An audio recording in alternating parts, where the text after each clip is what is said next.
ఏంటి బిస్కెట్ చూపిస్తాను అనుకుంటున్నారా? ఈరోజు ఈ బిస్కెట్ గురించి ఒక ఇంట్రెస్టింగ్ టాపిక్ మీతో పంచుకోవాలనుకుంటాను. ఐర్లాండ్ దేశంలో ఎవరైనా చనిపోతే ఆ చనిపోయిన వారి దగ్గర కొన్ని బిస్కెట్స్ పెడతారట. ఆ బిస్కెట్స్ని చనిపోయిన వారిని పూడ్చిపెట్టేసిన తర్వాత అక్కడికి వచ్చిన వారందరూ కూడా తింటారట.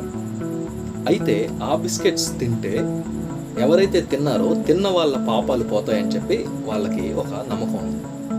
ఇది వింటుంటే చాలా ఫూలిష్గా ఉంది కదా. అసలు పాపం ఎలా పోతుంది? బైబిల్ చెప్తా ఉంది, మొదటి యోహాను పత్రిక 1వ అధ్యాయం 7వ వచనం, యేసు రక్తము ప్రతి పాపము నుండి మనల్ని పవిత్రులుగా చేయను. మన యొక్క పాపమును తీసివేసేది యేసయ్య రక్తమే. అయితే మరి యేసయ్య రక్తము మన పాపమును తీసివేస్తే మనం ఏం చేయాలో తెలుసా?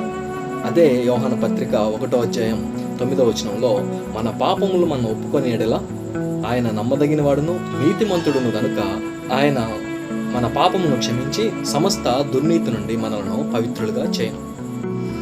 మన పాపములు మనం ఒప్పుకొనిన ఎడల ఆయన నమ్మదగినవాడు కాబట్టి, మన దేవుడు నమ్మదగినవాడు కాబట్టి ఆయన మన యొక్క పాపములను, మన యొక్క సమస్త దుర్నీతి నుంచి మనల్ని పవిత్రులుగా చేస్తాడు. అంతేకాని బిస్కెట్స్ తినడం ద్వారా, చాక్లెట్స్ తినడం ద్వారా పాపము ఎప్పటికీ కూడా పోదు.